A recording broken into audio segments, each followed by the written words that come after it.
Oh, hey guys, welcome back to another Top 5. Today we're going to get into HBO dramas. We're going to leave the comedies for another episode. So many great shows over the years. In case you didn't know, HBO stands for Home Box Office. It was really the blueprint for premium channels. It was the pioneer of taking their services, delivering them straight to an individual television system. You had to order it in addition to whatever cable you were getting. And we didn't have it growing up. My mom was like, no, no. So all of these shows on this list I watched as an adult when I could watch HBO when I want to watch it. So let's get into it on some random comedian's top 5 that means absolutely nothing.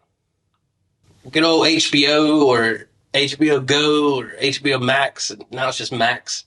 I didn't know Cinemax and HBO were like the same company. It's owned by Warner Brothers Discovery, and it's probably the ultimate streaming service now. But we're going to talk about some of the shows that really put them on the map. Honorable mention before we get into the top 5.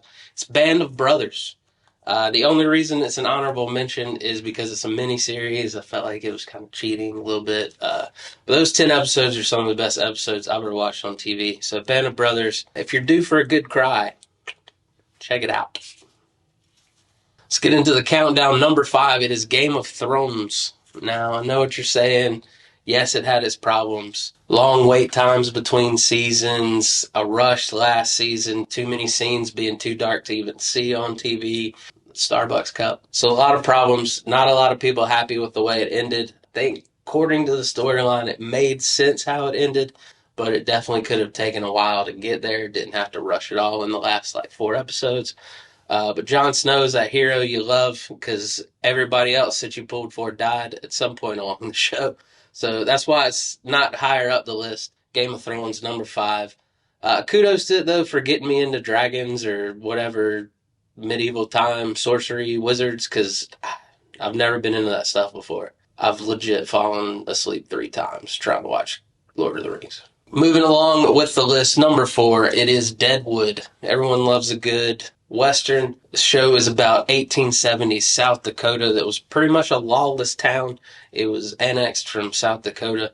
They could do whatever they want to. They tried to have some people keep the peace, but if you watch the show, we all know how that goes. Had some great historical characters in it. Wild Bill, Calamity Jane, Wyatt freaking Earp.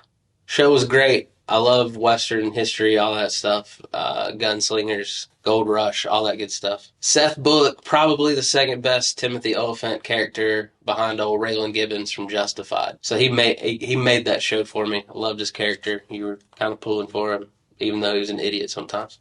But isn't every main character an idiot sometimes? Moving on to number 3, halfway up the list, it is Nucky Thompson and Boardwalk Empire. Old Steve Buscemi running wild in Atlantic City back in the 20s and 30s. Based on real-life criminal kingpin Enoch L. Johnson, this show has a great cast of characters. It's got a guy that's got half a face, and he murders everybody. Sorry if that's a spoiler alert. If you hadn't seen it, I'm sorry. You should definitely go see it. But it was great. I had Capone in it, had a lot of the 20s gangsters that we knew and loved that were household names. Gangsters were household names.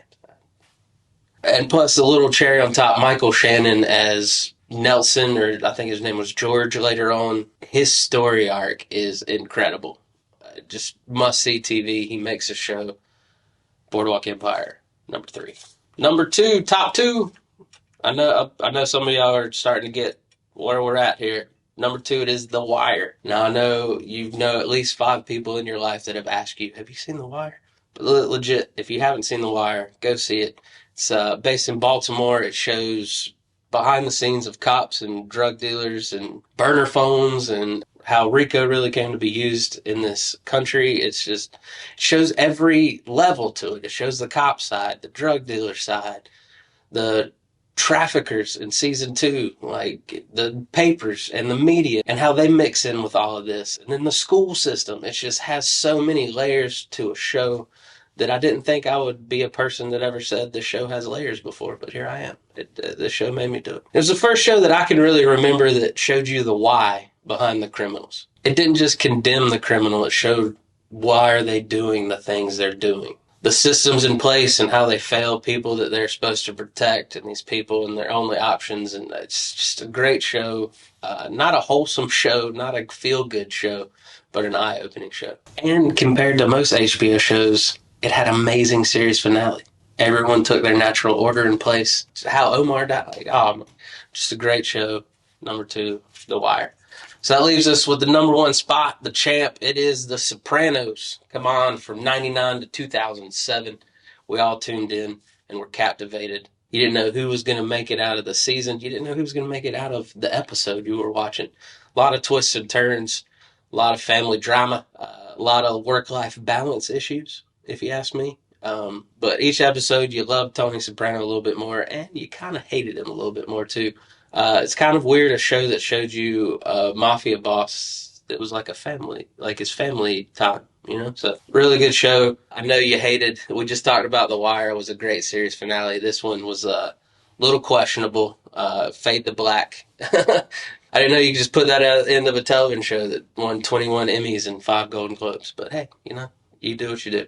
But, I mean, really, when you sit and think about it, how else could this show have ended? Like, did you really, really want to see Tony get got?